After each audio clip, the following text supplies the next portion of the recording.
Just hold on there, Wayne. I've still got the microphone, so just hold on. We've got one more little thing to do here today before we leave here. We've got, you know, you can't have a project, Governor, unless you got a little cash.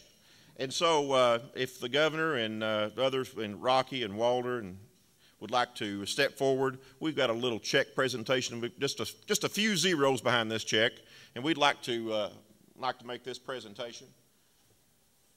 Dr. Andrews, on behalf of the governor of the Commonwealth of Kentucky and the Kentucky General Assembly, we've got a small check, $6 million, that we'd like to present to you and the Board of Regents. Thank you.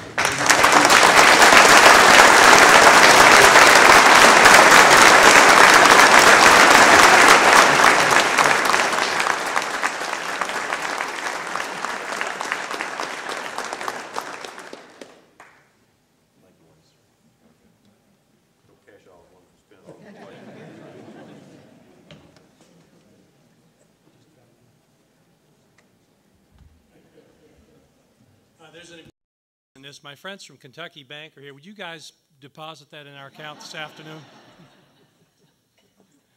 Thank you very much, John. I want to tell one quick story, and then we're going to get ready for the ribbon cutting. But this is a story about never turning off your cell phone. The first year I was here, John Will got it right. Rocky said to me, now, Dr. Andrews, he said, I'm not sure how this is all going to happen. It's going to happen in conference committee, so you just stay tuned in case I need to get a hold of you to talk about this project. Yes, sir. Well, I went back to Tennessee because Sue was still living there. This was in the winter of '05. And I shut my phone off about 10 o'clock on a Friday night, and I got a frantic message from Beth Patrick, our Vice President for Planning and Budget, saying, Rocky's trying to get a hold of you. He said you're supposed to have your cell phone. Well, it was midnight 30.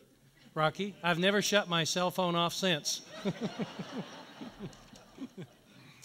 After we cut the ribbon today, we invite you, those of you that have time to stay, and watch a special program in the Star Theater. It's kind of the crown jewel in this facility.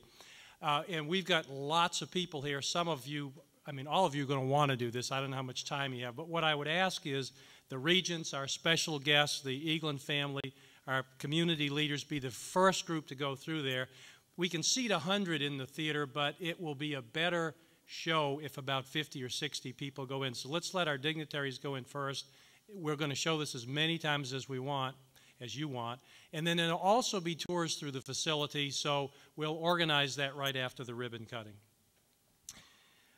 We hope that you leave here today, honestly, with some great idea of what we intend to do to generate wonderful economic opportunities and educational opportunities for our students. We envision summer programs and space camp in addition to having some of our top quality undergraduate and graduate students doing the things that the governor mentioned, exploring outer space, building antenna, working on new satellites, figuring out all that telemetry to communicate, all that stuff that goes with it. You won't be surprised in the future when you hear how the space science program is producing research that can be commercialized to the benefit of the economy, of the region, and the state. This is a big deal. And you will share our pride in the space science students, some of whom are up here on the balcony, and those who follow as they move into high-paying jobs with NASA in the aerospace industry. We've already had a half a dozen students, I think, Dr. Malfris, move on into really, really good jobs with NASA. This is a big deal. Dr. Malfris and his top students already are designing and building satellites to be launched next year. The governor mentioned Chris Kimmel and the Science and Technology Corporation. Kentucky's going to be the first state in the United States of America to launch its own satellite. Kentucky. Not Massachusetts, not Connecticut, not California, not Florida, Kentucky. It's your university. That's a big deal. And so we're very proud that the primary Earth station for that flight will be right here. And I hope you'll come back. You'll get a chance to see the control center upstairs in your tour. And as all of this equipment comes in that the governor provided money for today through the ARC grant, thanks to Peggy and her team, Matt and others, we'll fill this out, and it's going to be wonderful. We're so pleased to have you with us today. It's been a wonderful day for us. We're delighted, of course, that the governor was here, Sylvia, our board chair, and our regents, and of course Dr. Eaglin.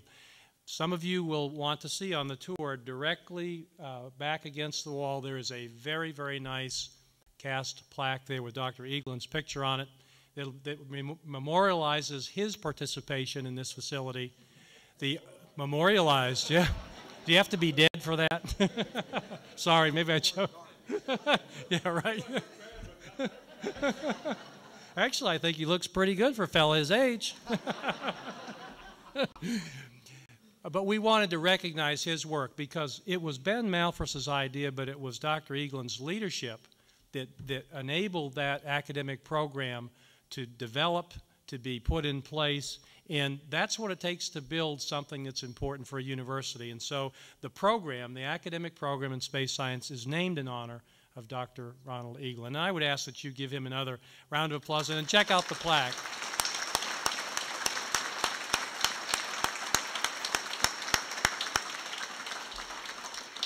Okay, we're going to cut the ribbon. Now, here's how we're going to do this. We're going to stay right in here. It's cooler in here. We'll do it right here in the front.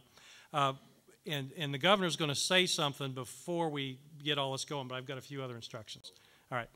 I'm going to ask that our regents join, and I want to mention them by name. You might not know all of them. Jean Dorton is our vice chair. Jim Booth is the immediate past chair. John Merchant, Paul Goodpass, Laura Pace, Michael Harmon, Jill Hull Rose, and Dr. Ron Morrison. The others that will help us cut the ribbon will be Carla Hughes, our provost, Dr. Gerald DeMoss, the Dean of Science and Technology, Dr. Malthus, who is the Director of Space Science. Nathan Fite and Clay Graves are two space science students that will represent the many other students that are here. Chris Chavetta from Hastings and Chavetta, the principal architects of the project. Tim Murphy from Graves and Murphy in Lexington, participating architects. Butch Hatcher of the Kentucky Department of Engineering and Contract Administration. David Higgins from CMTA Engineers. Pat Wise from DW Wilburn Incorporated, our contractors, will participate as well. So if all of those folks would come up here, we'll get the ribbon cutter organizers here. And then before you move, though, the governor wanted to say something else, and then we'll cut. Thank you. Stay right here. Oh, okay. I just want to say two things. Number one, I look down here at 3 alumni of this university. 4. Well, I was looking at the legislators and Sylvia. But look at who's the only one that wore the right color tie.